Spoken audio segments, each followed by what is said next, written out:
오늘 우리에게 주시는 하나님의 말씀은 요한복음 3장 22절에서 30절 말씀을 함께 보겠습니다.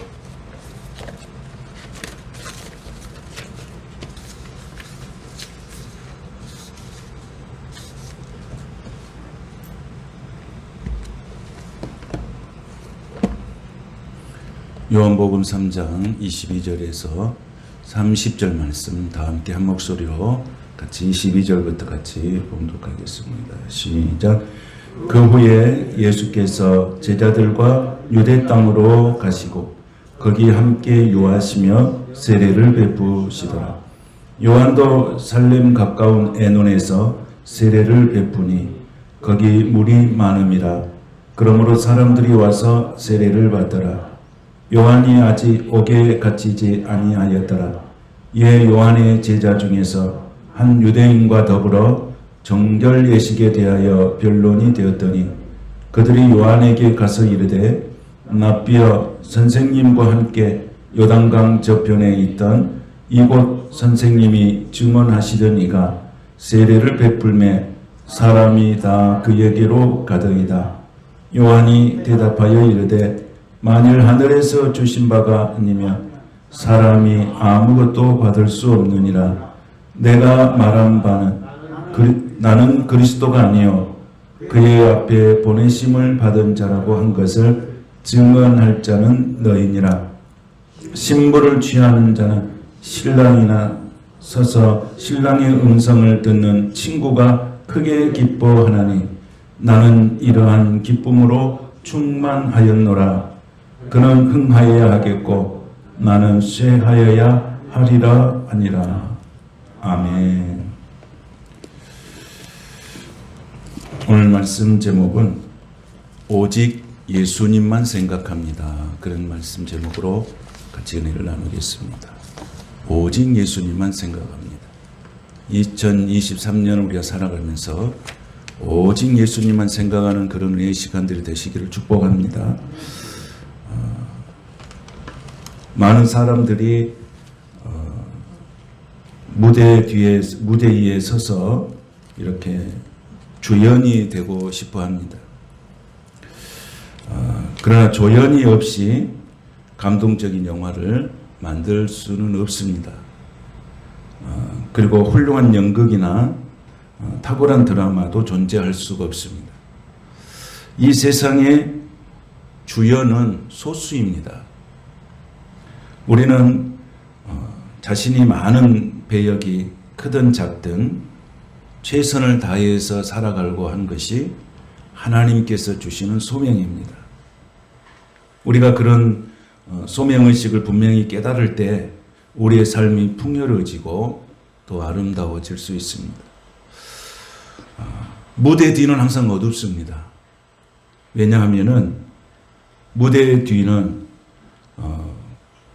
도와주는 사람이 많이 없기 때문에 거기는 항상 어둡습니다. 알아주는 사람이 없습니다. 그래서 그 무대 뒤에 서 있는 사람들은 정말로 멘탈이 강하지 않냐고는 그 무대 뒤에 서서 살 수가 없습니다. 그런데 성경에 보면 무대 뒤에서 훌륭한 일을 해낸 사람들을 우리가 만날 수가 있습니다. 첫 번째로 만날 수 있는 사람은 아브라함의 충성된 종 엘리에셀을 만날 수 있습니다. 우리는 아브라함은 크게 기억하지만 엘리에셀을 그렇게 기억하는 사람은 그렇게 많지 않습니다. 그래서 엘리에셀은 무대 뒤에서 믿음의 조상 아브라함을 빛나게 해준 사람입니다. 아브라함에게 그 뒤에서 그를 섬겼던 엘리에셀은 아브라함의 집의 모든 소유를 맡은 늙은 종이었습니다. 그런데 아브라함의 생에 있어서 엘리에셀을 빼놓고 설명할 수는 없는 것입니다. 두 번째로 우리가 보여주는 진정한 조연은 누구였느냐면 모세의 기도하는 팔을 붙잡아주는 훌입니다. 훌은 모세를 도와서 이렇게 이스라엘 백성들이 아말렉과 전투할 때에 승리할 수 있도록 도와준 사람입니다. 그래서 모세가 기도할 때에 아론과 훌이 모세를 섬길 때에 그들은 지도자의 그 상황에 따라서 민감하게 대처할 수 있는 아주 탁월한 지도자였음을 보게 되어집니다.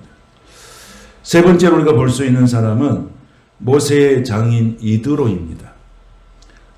모세를 이야기할 때 장인 이드로를 빼놓고는 설명할 수가 없습니다. 그러나 이드로는 많이 부각되지 않고 모세만 많이 부각됩니다. 모세가 애굽 사람을 쳐 죽이고 이제 이렇게 미디안 땅으로 도망갔을 때 이 장인이 모세에게 숙식을 제공하고 또 자신의 딸까지 이렇게 내어준 이드로는 모세에게 있어서 가장 귀한 귀인이고 모세가 모세 될 수 있는 길을 터준 사람이 바로 모세의 장인 이드로였습니다.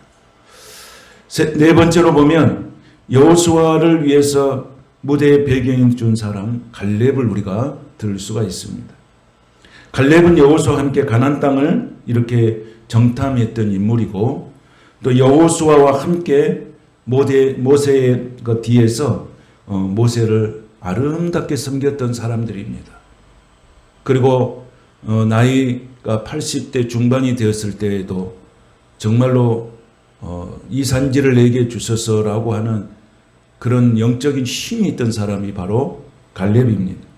근데 갈렙은 모세가 역사 무대에서 사라질 때 하나님은 여호수아를 역사 무대에 세우는데 그 뒤를 이어서도 섬길 수 있는 그런 은혜를 갈렙에게 허락했습니다.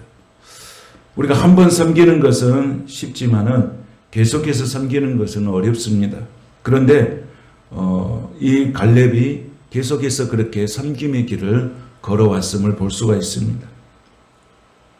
다섯 번째 보면 다윗의 생명처럼 사랑한 친구 요나단을 우리가 알 수가 있습니다. 우리가 다윗은 크게 보지만은 요나단을 크게 기억한 사람은 없습니다. 그러나 요나단이라고 하는 사람을 우리가 기억해야 다윗이라고 하는 존재가 드러날 수가 있습니다. 그래서 요나단은 성경에 아주 좋은 친구로 이렇게 등장하게 되어집니다. 다윗을 역사 무대에서 이렇게 설 수 있도록 도와준 인물이 바로 요나단입니다. 요나단은 정말 다윗을 위해서 무대 뒤에서 목숨 걸고 다윗을 도왔던 참으로 거룩한 하나님의 사람이었습니다.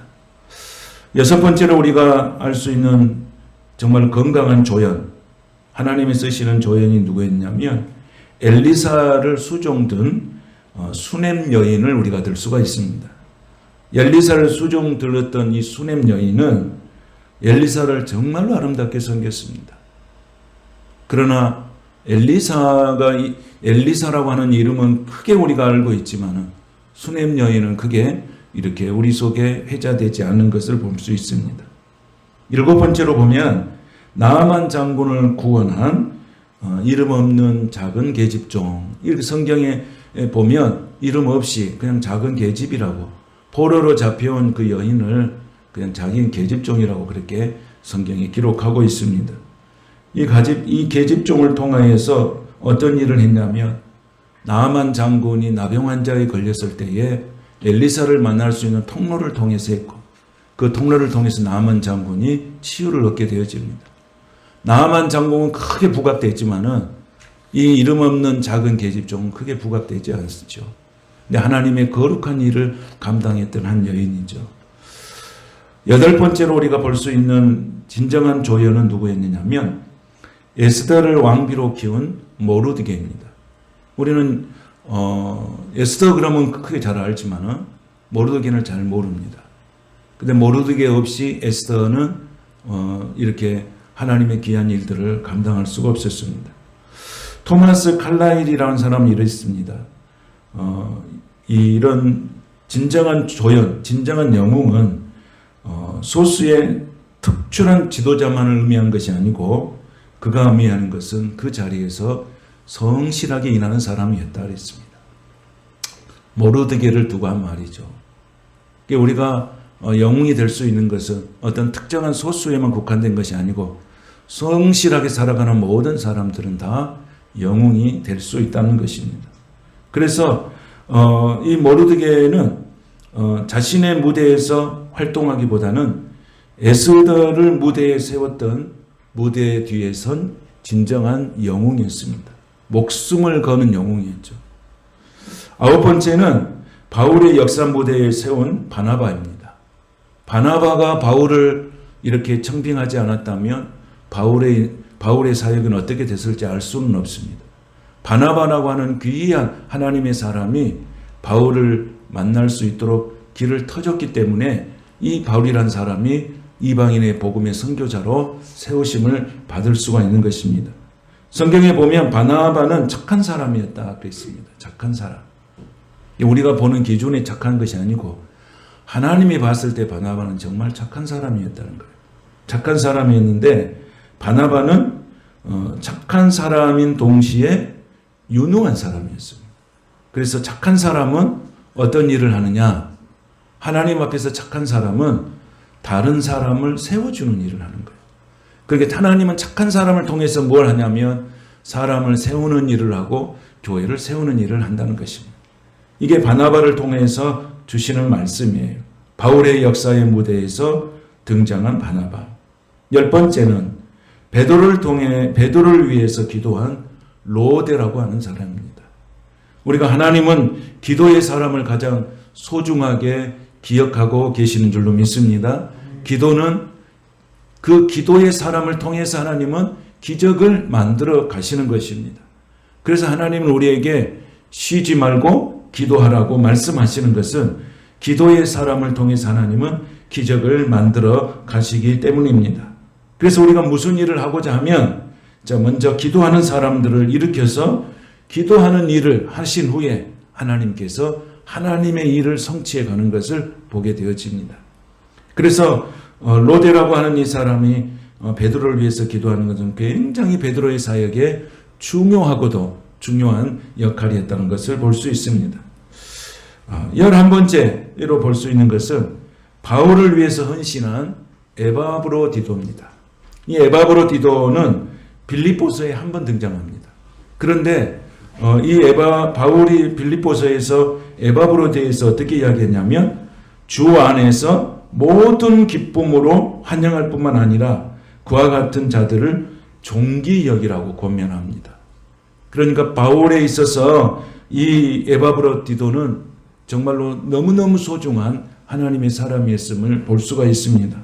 그래서 에바브로디도의 태도랄지 또 일하는 자세랄지 그의 충성과 헌신을 통해서 얼마나 많은 선한 열매들이 맺혀졌는지를 우리가 짐작할 수가 있습니다. 12번째, 오늘 본문에 등장한 세례 요한입니다. 예수님의 길을 예비한 세례 요한. 이 세례 요한은 우리가 이런 조형 가운데 가장 관심을 가져야 할 인물 중에 최고의 인물이 바로 이 세례 요한입니다. 세례 요한은 보통 인간이 상상할 수 없는 그런 소명의식을 가지고 살았던 사람입니다. 그래서 이 세례 요한을 어떻게 마태복음에서 기록하고 있냐면은 여자가 낳은 자 중에서 제일 큰 자라고 그렇게 기록하고 있습니다. 이게 세례 요한입니다. 사람들은 세례 요한이 영생을 주시는 구세주인 줄 알았어요. 당시에 정말 하나님이 말씀하시는 메시아가 오신 줄 알았어요. 사람들은 거기에 몰려들기 시작했습니다. 그래서 세례 요한은 그 당대의 사람들로부터 굉장한 주목을 받았습니다. 그리고 이 화려한 옷을 입은 사람도 아니고 또 세상에 권력을 가진 사람도 아니고 그는 광야에서 혼자 살았습니다. 하나님이 왜 세례 요한을 광야로 보냈을까? 여러분, 광야는 뭐 하는 곳이냐면 광야는 하나님을 만나는 곳이에요. 왜냐하면 광야는 모든 것이 막혀 있어요. 하나님의 은혜가 아니면 살아갈 수 없는 곳이 바로 광야입니다. 세례 요한을 하나님께서 광야로 내모셨어요. 거기서 하나님을 경험하고 하나님의 사역자로서 훈련하시는 것이죠. 예수님도 사역을 시작할 때 광야로 가셨어요. 광야에서 하나님을 경험했어요. 모세도 하나님께 쓰심 받을 때 광야로 가셨어요. 광야는 하나님을 만나는 거룩한 장소이기 때문입니다. 그러나 그 광야는 다 싫어합니다. 왜냐하면 내가 의지할 곳이 아무것도 없기 때문입니다. 인생을 가리켜서 우리를 광야라고 말합니다. 왜냐하면 우린 인생이 이 광야 같은 인생이 살면서 우리는 예수님의 은혜가 아니면 살아갈 수 없는 곳이 광야이기 때문에 우리는 이 광야 같은 세상 가운데서 날마다 예수님만 생각하며 살아갈 때 우리의 승리를 하나님께서 우리에게 허락하여 주실 줄로 믿습니다. 세례 요한이 바로 그랬습니다. 세례 요한은 그 광야에서 살았습니다. 그런데 그 세례 요한이 화려한 옷도 입지 않을 뿐만 아니라 메뚜기를 먹었습니다. 그래서 광야의 석청을 먹었습니다. 그러니까 그리고 약대 털옷을 입었습니다. 그러니까 세례 요한은 이런 삶을 살았기 때문에 어쩌면 세상과 굉장히 격리되게 이렇게 살아갔죠. 철저하게 예수님만 생각하면서 사는 사람이 바로 세례 요한이었습니다. 세례 요한은 많은 사람들이 메시아라고 오해할 수 있었던 그런 상태였지만은 그래도 그 속에는 뭐가 있었냐면 오직 예수님만 생각하는 게 있었어요. 여러분 우쭐될 수도 있잖아요. 우쭐될 수도 있고 또 거짓말 할 수도 있잖아요. 여러분 거짓말로 예수님이다 하신 분들이 얼마나 많습니까?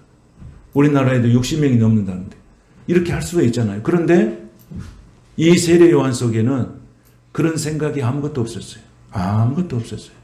오직 예수님만 생각했어요. 그 속에 공로라는 거, 공로의식이라고 하는 것이 있을 수가 없었어요. 여러분 인간이 타락할 때 어떻게 타락하냐면 공로의식 때문에 타락하는 거예요. 그런데 이 공로의식이 없어요. 아무것도 없어요. 오직 예수님만 생각하는 거예요. 오직 예수님만 생각하는 거예요. 그리고 이 세례 요한은 항상 자기가 고백하는 거예요. 나는 그리스도가 아니다. 나는 엘리야도 아니다. 나는 선지자도 아니다. 세례 요한은 나는 진짜 아무것도 아니다라고 말합니다. 진짜 아무것도 아니다. 여러분 진짜 아무것도 아닌 것이 아니잖아요. 근데 진짜 아무것도 아니다는 거예요. 진짜 아무것도 아니다. 이게 얼마나 하나님의 깊은 은혜 속에서 나온 고백인지 모르죠. 왜 이런 고백이 나올까요? 오직 예수님만 생각하는 거예요. 오직 예수님만 생각하니까 나는 아니다. 나는 아니다. 오직 예수님만 생각하는 거예요. 그래서 요한복음 1장 27절에 보면 이렇게 말하고 있습니다. 곧 내 뒤에 오시는 그이라 나는 그의 신발끈을 풀기도 감당하지 못하겠노라 하시니라 그랬어요. 신발끈을 감당하기도 내가 못하겠다고 하는 그런 고백을 하게 되는 것을 보게 되십니다. 오늘 본문 30절에 보시면 뭐라고 고백하냐면 그는 흥하여야 하겠고 나는 쇠하여야 하리라. 이게 어떻게 이런 말을 할 수 있겠습니까? 이게 오직 예수님만 생각하니까 이런 말을 할 수 있는 거예요. 내가 가난해도 오직 예수님만 생각하는 거예요. 내가 실패해도 예수님만 생각하는 거예요. 내가 부해도 예수님만 생각하는 거예요. 내가 성공해도 예수님만 생각하는 거예요. 이게 오늘 세례 요한의 같은 깊은 영성이에요. 여러분 금년에 우리가 어떤 일을 할 때 잘 될 때도 예수님만 생각하시기를 축복합니다. 또 어떤 일을 할 때 안 될 때도 오직 예수님만 생각하시기를 축복합니다. 그런 예수님은 되게 하시는 길을 열어주신 줄로 믿습니다. 그리고 우리를 더 겸손한 자세로 하나님을 섬길 수 있도록 우리를 만들어 주시는 것입니다. 그래서 세례 요한은 오직 예수님만 드러내기를 원했습니다. 오직 예수님만 드러내기를 원했어요. 그래서 예수님은 이 세례 요한은 저를 통해서 예수님만 드러나기를 원해요. 항상 고백하는 것이 그랬어요. 그러니까 아무리 대중들이 와도 군중들이 와서 그를 메시아라고 오인해도 그는 한치도 흔들림이 없었어요. 같으면 흔들릴 수가 있겠잖아요. 대중들이 와가지고 당신이 최고다고 당신이 이 땅을 구원할 구원자다라고 그렇게 이야기하면 얼마나 우쭐대고 얼마나 기고만장하겠습니까? 그런데 세례 요한 속에는 그것이 하나도 보이지 않아요. 아무것도 보이지 않아요. 왜 그랬을까요? 그 속에 오직 예수님만 생각하기 때문에 그런 생각이 아무것도 없는 거예요. 그래서 세례 요한의 사역은 시작도 예수님을 높이는 일이었고 세례 요한의 사역의 끝도 예수님을 높이는 일이었어요.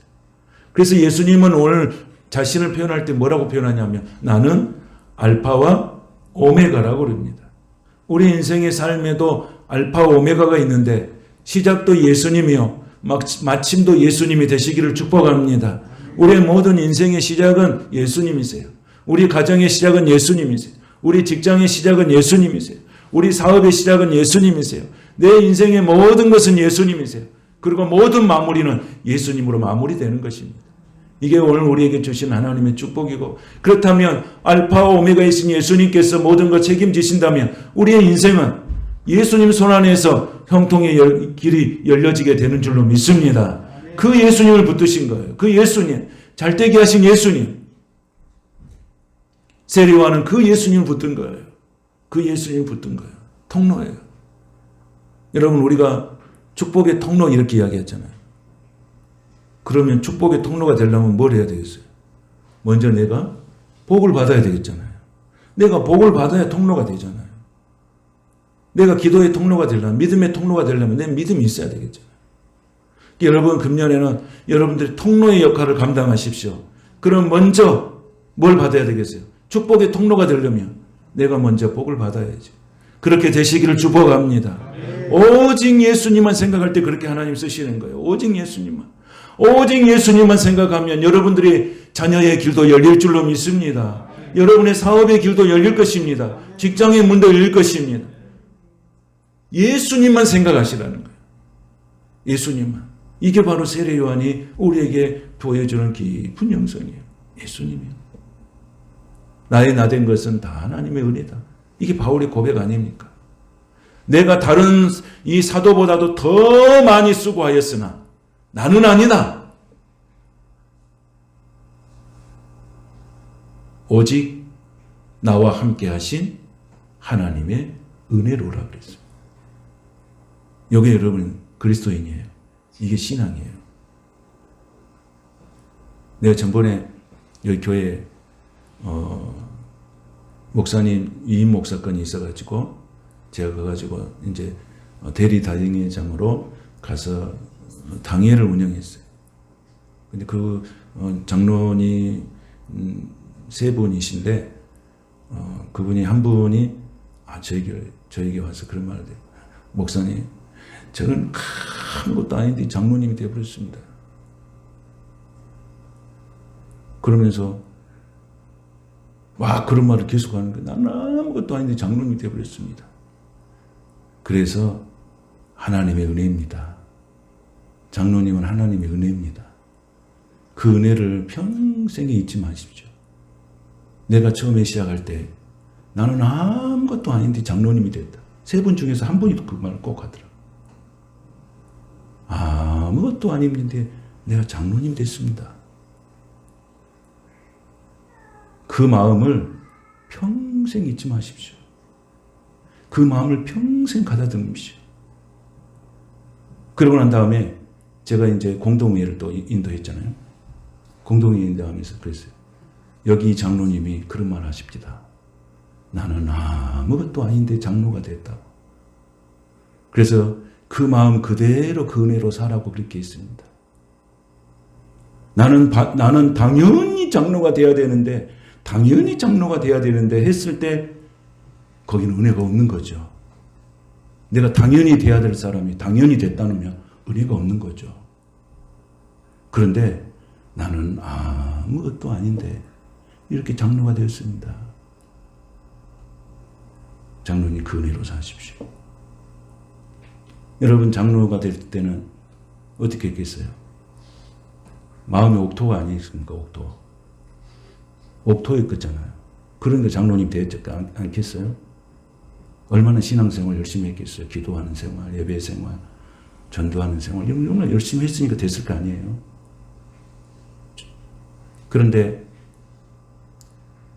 우리의 문제가 뭐냐면 시간이 지나면서 옥토가 뭘로 바뀌어요?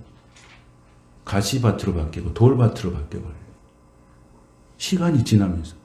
우리 신앙생활은 시간이 지나면서 더 좋아지잖아요. 더 좋아지기를 축복합니다. 아멘. 이게 더 좋아져야 되는데 갈수록 안 좋아져 버린 거예요. 처음에는 옥토가 됐으니까 이렇게 교회에서 신임을 얻었을 거 아니에요. 하나님이 세우시고. 근데 시간이 지나면 가시떨기 밭이 되고 돌밭이 되어버려요. 그러니까 뭐예요? 시간이 지나면 뭐가 없어져 버려요? 열매가 없죠, 열매가. 그럼 어떻게 살겠어요? 애 은혜로 사는 거예요, 애 은혜. 전에 기도했던 거, 전에 받았던 은혜대로. 이렇게 사니까 열매가 없는 거예요. 여러분, 우리가 믿음의 삶은 지금인 줄로 믿습니다. 지금이 바로 구원의 때요. 지금이 은혜 받을 때인 줄로 믿습니다. 그래서 그 장로님이 그런 마음 갖고 평생을 사십시오. 오늘 우리가 하나님 앞에 부름을 받고 은혜를 받을 때는 다 옥토 있어요. 그 시간이 지나면서 어떻게 돼요? 더 좋아져야 되는데 돌밭이 되고 가시떨기 밭이 됐어. 그럼 인간의 그 본성이만 나타나잖아요. 이게 얼마나 무섭습니까? 우리는 그래서 성령 충만해야 될 줄로 믿습니다. 그래야 돼요. 인간의 죄성이에요. 인간은 누구나 죄성이 있어요. 죄성을 가지고는 아무것도 할 수가 없잖아요. 이게 막 육신이 막 드러나, 육성이 막 드러나잖아요. 그러나 내가 성령 충만하면 그 모든 것을 이길 힘이 있는 줄로 믿습니다. 오늘 세례 요한에서 우리는 그걸 배워야 됩니다. 나는 아무것도 아닙니다. 사람들 그렇게 몰려와도 나는 아무것도 아닙니다. 이것이 세례 요한이 우리에게 주시는 깊은 은혜예요. 나는 아무것도 아니다. 그 속에는 뭐가 있어요? 나는 누구만 생각하고 사는 거예요? 오직 예수님만 생각합니다. 아멘. 금년에 우리가 그렇게 살 때 그렇게 될 줄로 믿습니다. 여러분들의 길이 형통해질 줄로 믿습니다. 여러분, 요셉이 하나님 앞에서 복을 받는 게 뭐예요? 요셉이 하나님과 함께 하심으로 그가 하는 모든 일이 뭐 했다는 거예요? 형통했다는 거예요. 누가 함께 하신 거예요? 하나님 함께. 그러니까 요셉의 생각엔 누구밖에 없어요? 하나님밖에 없어요. 이게 요셉이 가진 영성이에요.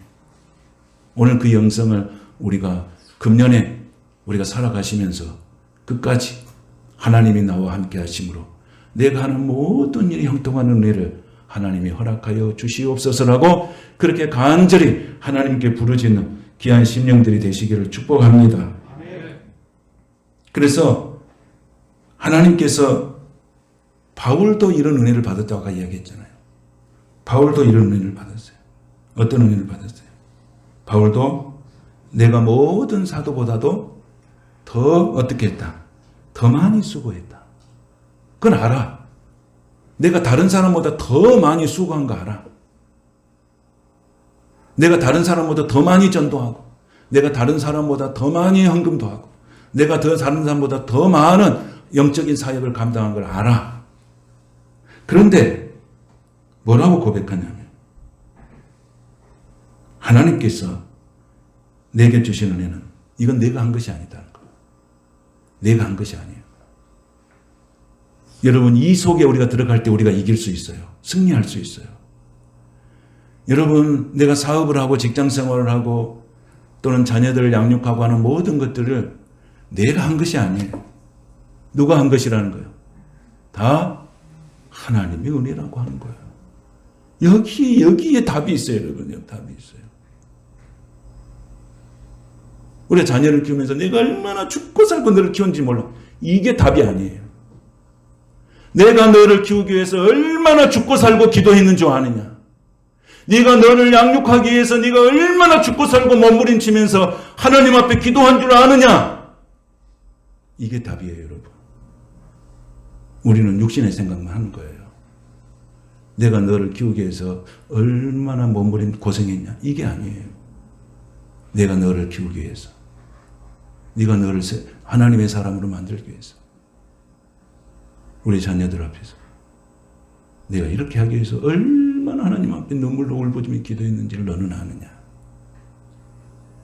이 고백이 부모의 고백이 되시기를 축복합니다. 이럴 때 우리가 감동이 있는 거예요, 여러분. 그때 우리의 마음이 움직이는 거예요, 여러분. 응? 여러분, 이렇게 해요. 자녀들이 어떻게 생각하는지 알아요? 모든 부모들이 육신으로 고생하는 건 다 똑같아요, 여러분. 내가 너를 이렇게 키우기 위해서 얼마나 부모가 고생했는지 아느냐. 이 고생은 모든 부모들이 하는 거예요, 여러분. 안 그래요? 다 하잖아요. 그러나 기도하는 부모는 달라요. 기도하는 부모는 다 기도하지 않아요, 여러분. 오늘 우리는 이 심령들은 정말 금년에 살아갈 때 우리 자녀들 한 영혼 한 영혼을 품고 정말 몸부림치면서 기도하는 부모들이 되시기를 축복합니다. 그때 부모가 하는 그 기도를 통해서 자녀들이 길이 열리는 거예요. 길이 열려요. 부모가 육신적으로 후원한다 해서 되는 게 아니고 하나님이 축복하셔야 되는 거예요. 하나님이 축복하셔야 길이 열려요. 여러분 인생 살아오니까 그렇지 않아요? 내가 노력해서 되는 게 아니고 그 노력 위에 하나님의 축복이 있어야, 하나님의 은혜가 있어야 되는구나. 우리가 깨달았잖아요. 우리는 그렇게 살아야 될 줄로 믿습니다. 그렇게 살아야 돼요. 오늘 그것을 바울이 말했잖아요. 내가 다른 사도보다도 더 많이 수고하였으나 내가 한 것이 아니고 오직 나와 함께 하신 하나님의 은혜다. 이게 세례와는 똑같잖아요. 똑같잖아요. 공통이잖아요. 누구만 생각하는 거예요? 오직 예수님만 생각하는 거예요. 아멘. 똑같잖아요, 여러분. 여러분, 그러니까 통하는 거예요. 영적으로 통하는 건 뭐예요? 다 통하잖아요. 시대는 다 달라도 그들이 고백하는 고백은 다 같잖아요. 뭐라고 고백하는 거예요? 오직 예수님만 생각하는 거예요. 나이도 다르고 환경도 다르고 사는 모든 스타일이 다르지만은 그가 고백하는 건 다 똑같아요. 오직 예수님만 생각하는 거예요.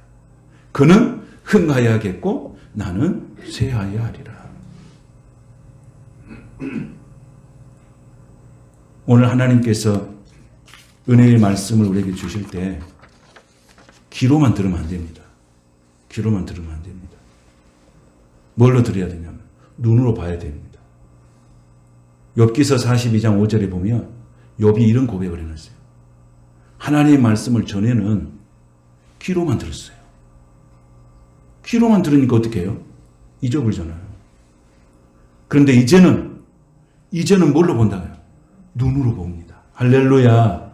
여러분의 말씀을 귀로만 듣지 마시고 눈으로, 영적인 눈이 열려서 하나님을 경험하게 되시기를 축복합니다. 그래야 그것이 삶이 되고 육신이 되고 힘이 되고 능력이 되고 권세가 되는 것입니다. 듣고 끝나버려요. 듣고 끝나버려요. 하나님께서 여러분들 말씀을 듣는 것을 계속 내가 묵상하고 살았으면 여러분 어떻게 됐겠어요? 이미 성자가 됐을 거예요. 그렇겠잖아요. 근데 듣고 우리는 어떻게 해버려요? 잊어버려요. 잊어버려요. 다행이에요. 또 와서 은혜를 받아야 되잖아요. 오늘 하나님께서 여러분에게 이제는 귀로만 듣지 아니하고 영의 눈을 열어서 눈으로 주를 볼 수 있는 그런 은혜를 허락하여 주시기를 바랍니다. 그래야 그것이 나의 삶이 되고 생명이 되고 진리가 되고 나의 삶의 형통의 길로 인도하시는 지름길이 되시는 것입니다. 이게 우리가 꼭 기억해야 할 말씀입니다.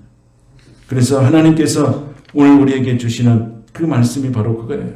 무슨 말씀이요? 그는 흥하여, 같이 한번 읽을까요? 30절 시작. 그는 흥하여야 하겠고 나는 쇠하여야 하리라 하니라. 아멘. 이 말씀이 뭐예요? 당신이 잘 되니까 내가 기쁩니다. 그런 뜻이에요. 오늘 29절에 보니까 그러잖아요. 29절 봐보세요. 29절 보면 뭐라고 나옵니까? 신부를 취하는 자는 신랑이 나서 신랑의 음성을 듣는 친구가 더 기뻐한다. 옆에 친구가 결혼하는데 누가 더 기뻐요? 친구가 더 기뻐요. 여러분, 우리 교회 안에서 누가 잘 됐어요. 어떤 집사님 너무 잘 됐어요. 그럼 누가 기뻐해야 돼요? 내가 더 기뻐해야 된다. 그 말이에요. 이게 영성이에요. 나를 걱정하고 나는 어쩔까? 어느 집사님의 가정에 자녀가 잘 됐어. 그럼 박수 쳐주고 너무 잘 됐다. 근데 자기 자식은 보니까 지금 빌빌거리고 있다. 그럼에도 불구하고 뭐 하는 거예요? 축복해 줄 때 그 복이 어떻게 온다는 거예요? 나에게로 오는 거예요. 아멘이십니까? 아멘. 우리는 그리스도인이잖아요. 세상 사람들은 박수 안 쳐줍니다. 그럼 우리는 예수님을 믿고 예수 안에 하나의 공동체잖아요.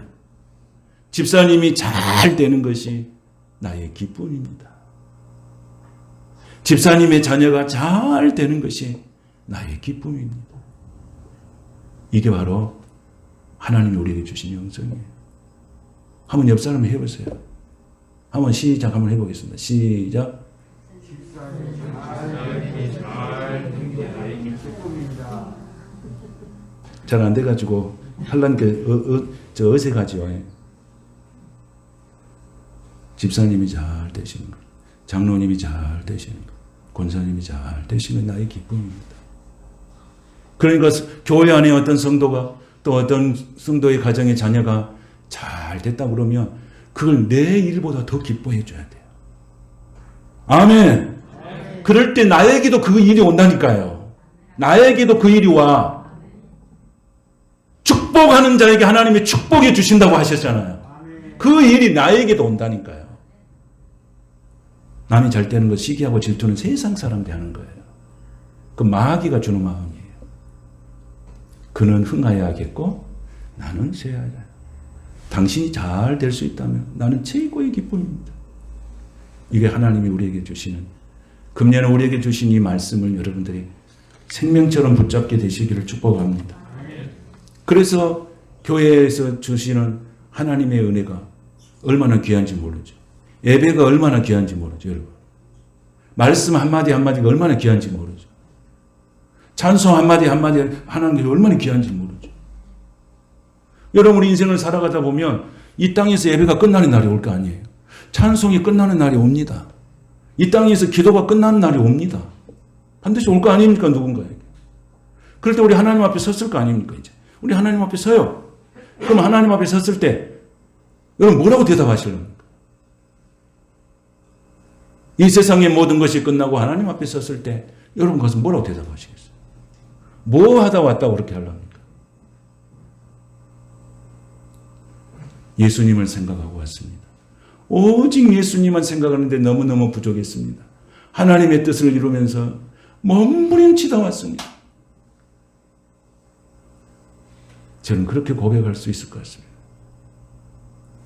하나님의 부르심을 받아서 목사로서의 삶을 살고 몸부림치다 왔습니다. 하나님은 내가 뭘 얼마나 성과를 했냐 이걸 물어보지 않아요. 하나님은 우리에게 중요한 건 뭐냐면 그 일을 위해서 얼마나 몸부림치며 살았냐는 거예요.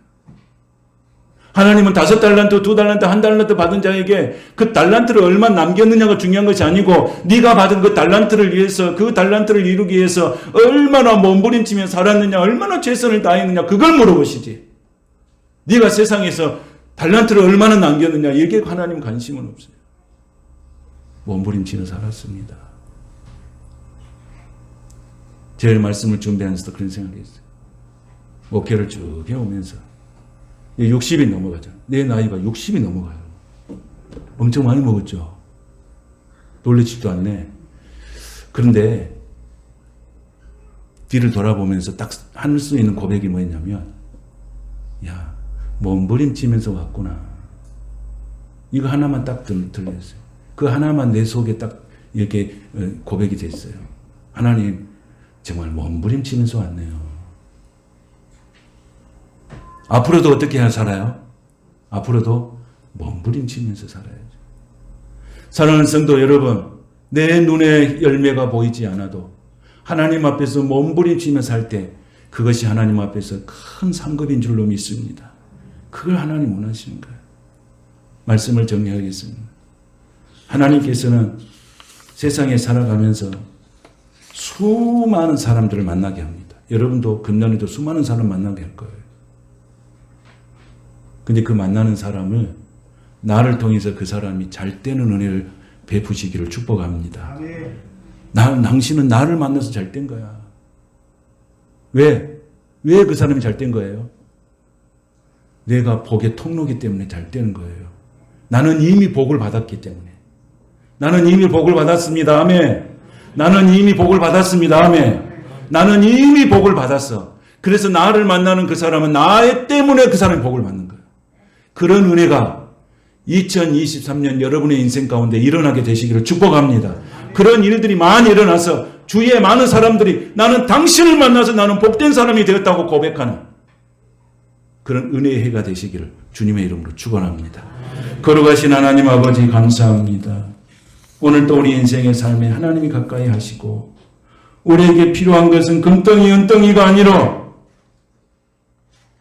내 연약함을 보는 것이고 나의 겸손함을 보는 것인 줄로 믿습니다. 세월이 갈수록 우리의 육신의 소욕은 줄어들고 주님만을 참으로 사랑하는 그런 성도의 모습으로 회복될 수 있도록 은혜 주시옵소서. 예수님의 이름으로 축복하며 기도하옵나이다. 아멘.